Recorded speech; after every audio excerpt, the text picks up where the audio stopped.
Halo teman-teman, jumpa lagi dengan aku dan guru, channelnya informasi dan edukasi seputar kegiatan guru. Sebelum dilanjut dengan informasi terbaru, jangan lupa like, share, and subscribe-nya. Terima kasih.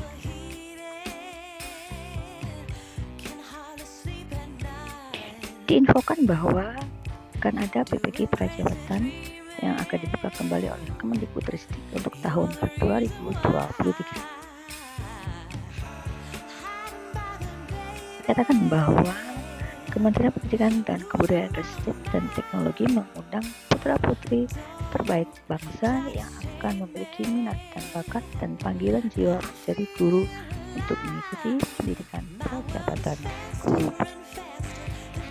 Kemudian persyaratan calon mahasiswa PPG Prajabatan tahun 2023 diantaranya adalah warga negara Indonesia, kemudian tidak terdaftar sebagai guru kepala sekolah pada data Dapodik dan Simpatika, ketiga berusia paling tinggi 32 tahun pada 31 Desember tahun pendaftaran.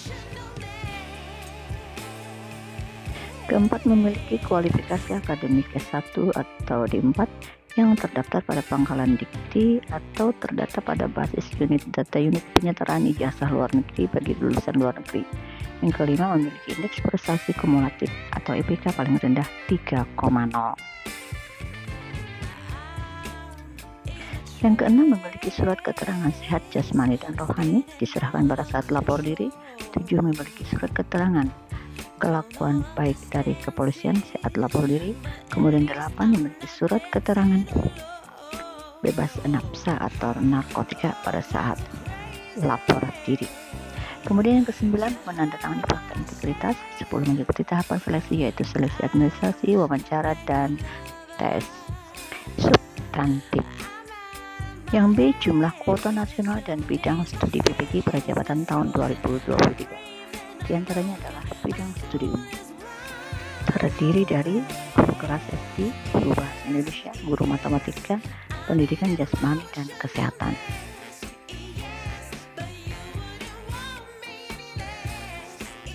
Ilmu pengetahuan sosial atau IPS, kemudian ilmu pengetahuan alam atau IPA, guru pendidikan PKN, kemudian sejarah, budaya, dan bidang bimbingan konseling, serta bahasa Jerman dan bahasa Prancis. Kemudian bidang studi muatan lokal yaitu bahasa Jawa, Sunda, dan Bali. Bidang studi vokasi diantaranya pemasaran, manajemen perkantoran dan layanan bisnis, pengembangan perangkat lunak dan mesin, teknik mesin, dan teknik ketenaga listrikan.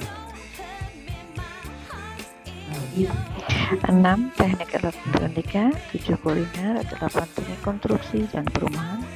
9, busana. 10, animasi. 11, pemakaran. 12, agri teknologi pengolahan hasil pertanian. 13, nautika kapal masakan penangkapan ikan. 14, pekerjaan sosial, dan 15, teknik geologi pertambangan.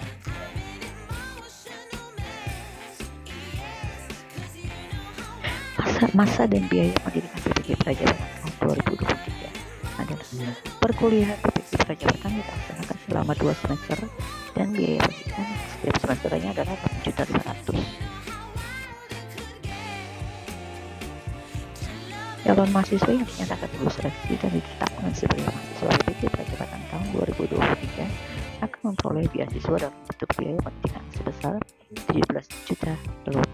17 juta rupiah untuk mengikuti perkuliahan selama 2 semester atau 1 tahun.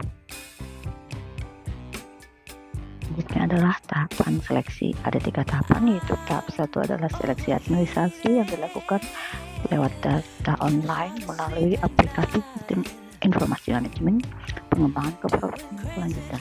Tahap kedua adalah tes substantif, meliputi tes kepenguasaan bidang, tes kemampuan literasi, dan kemudian dilaksanakan secara luring atau offline pada tempat uji kompetensi yang ditunjuk. Kemudian teknis pelaksanakannya menggunakan aplikasi komputer asisten tes.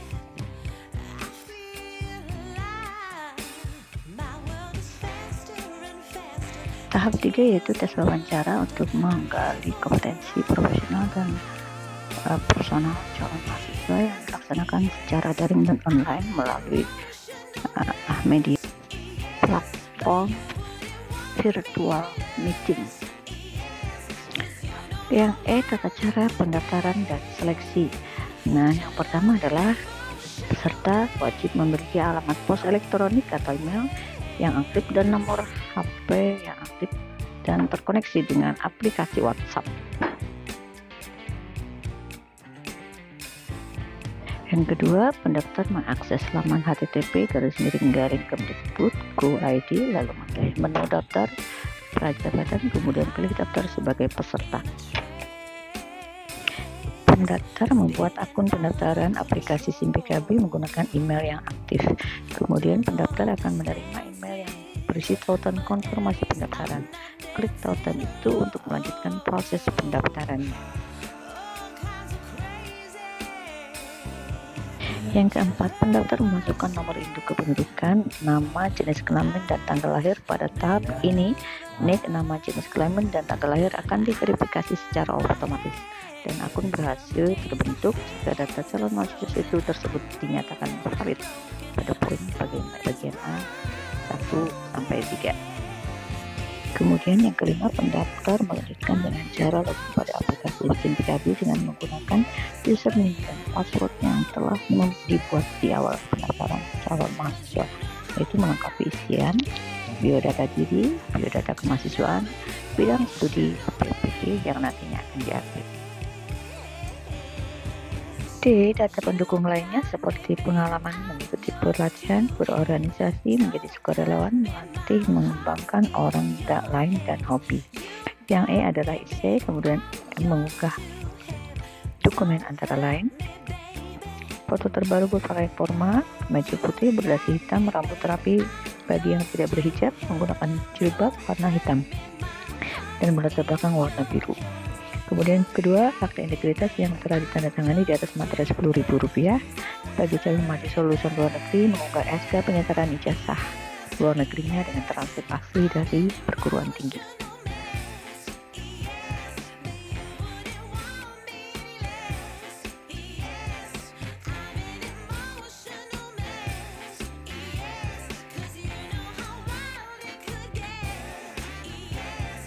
Pada aplikasi SIM PKB dan pembayaran yang telah terverifikasi berhasil akan mengunci penuh slot lokasi tes substantif. 8. Pendaftar mencetak kartu tes substantif melalui aplikasi SIM PKB pada masa cetak kartu tes dengan ketentuan wajib merasakan seluruh IC. Pada kartu tes akan tertera jadwal dan titik lokasi tes untuk mengikuti tes substantif secara luring. Kemudian nomor 9 adalah seleksi mengikuti tes substantif. 10. Pengumuman hasil tes substantif dapat dilihat pada aplikasi SIM PKB dengan menggunakan akun pendaftaran masing-masing. Yang ke-11, peserta seleksi yang dinyatakan lulus tes substantif akan memperoleh informasi jadwal tes wawancara pada aplikasi SIM PKB menggunakan akun pendaftaran masing-masing. 12. Peserta seleksi mengikuti tes wawancara secara daring menggunakan ruang pertemuan virtual yang disediakan. Yang ke-13, pengumuman hasil wawancara dapat dilihat pada aplikasi SIM PKB yang memang menggunakan akun pendaftaran masing-masing. 14. Peserta seleksi yang dinyatakan lolos tes wawancara akan diproses untuk mendapatkan ke perguruan tinggi sesuai dengan bidang studi PPG yang dipilih.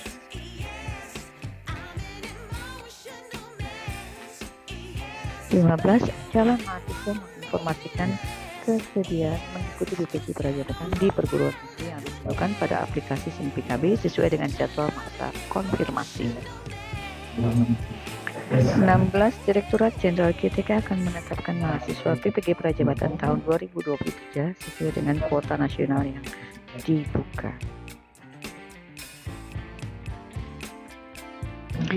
F. Jadwal pelaksanaan seleksi calon mahasiswa PPG Prajabatan tahun 2023. Pendaftaran seleksi calon mahasiswa PPG Prajabatan tahun 2023 tanggal 31 Mei sampai 25 Juni 2023. Masa pembayaran D. Pendaftaran seleksi tahap 1 dan tahap 2 tanggal 31 Mei sampai 25 Juni tahun 2023. F. Jadwal pelaksanaan. Yang ketiga, pengumuman kelulusan seleksi tanggal 30 Juni, cetak kartu 30 Juni sampai dengan 11 Juli 2023, pelaksanaan tes substantif tanggal 5 sampai dengan 11 Juli 2023.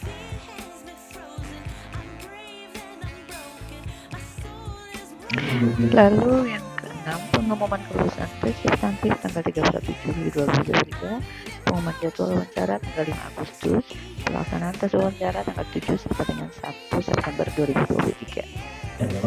Pengumuman hasil tes wawancara tanggal 5 September 2023, konfirmasi kesediaan mengikuti PPG Prajabatan tahun 2023 tanggal 8 sampai 10 September 2023, kemudian penetapan mahasiswa PPG tanggal 12 September 2023.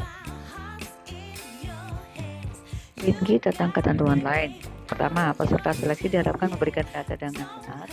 Jika ditemukan data yang tidak benar, maka tidak dapat dipertanggungjawabkan. Dirjen berhak memberikan status diskualifikasi. Dirjen BPK hanya akan memproses data peserta seleksi untuk proses lebih lanjut bagi yang telah melengkapi seluruh data yang dipersyaratkan dan telah berhasil melakukan pembayaran biaya pendaftaran. Kemudian seluruh biaya asuransi, akomodasi, kelengkapan administrasi, dan biaya pribadi selama mengikuti seleksi ditanggung oleh peserta masing-masing.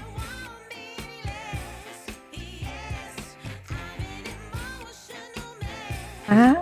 Daftar linearitas kualifikasi S1 di 4 dengan bidang studi PPG Prajabatan. Nah, guru mata pelajaran umum di TK, SD, SMP, ME, MT, SMA, SMK, MAK, dan SLB itu pendidikan jasmani dan kesehatan, pendidikan jasmani kesehatan, pendidikan jasmani kesehatan, pendidikan pola dan olahraga, pendidikan jasmani, pendidikan olahraga, dan pendidikan PGSD jasmani.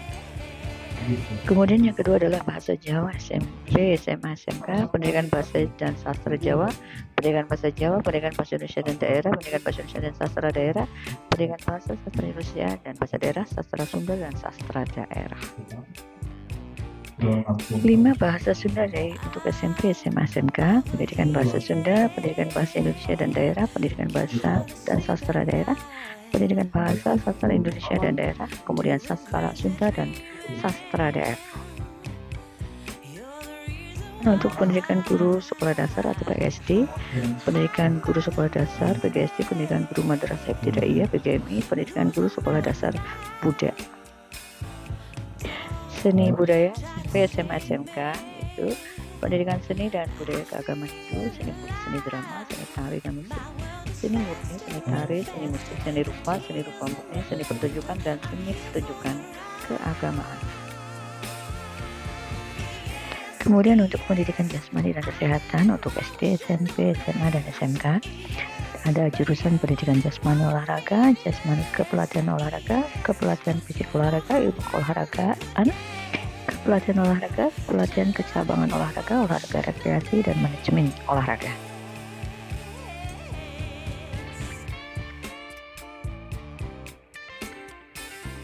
Adalah bahasa Sunda SMA, SMK, dan SMP, pendidikan bahasa Sunda, pendidikan bahasa Indonesia dan sedaerah, pendidikan bahasa dan sastra daerah, pendidikan bahasa sastra Indonesia dan daerah, sastra Sunda dan sastra daerah.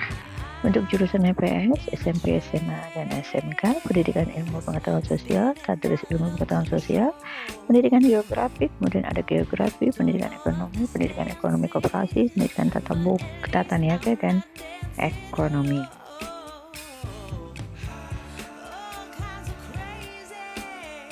Kemudian ada lagi pendidikan sosiologi, antropologi, pendidikan sejarah dan sosiologi, kemudian sosiologi agama, sosiologi Kristen, sosiologi sejarah, pendidikan sejarah dan sosiologi sejarah, dan ilmu sejarah. Untuk jurusan PPKN, SD, SMP, SMA, SMK, pendidikan Pancasila, kewarganegaraan, dan pendidikan kewarganegaraan.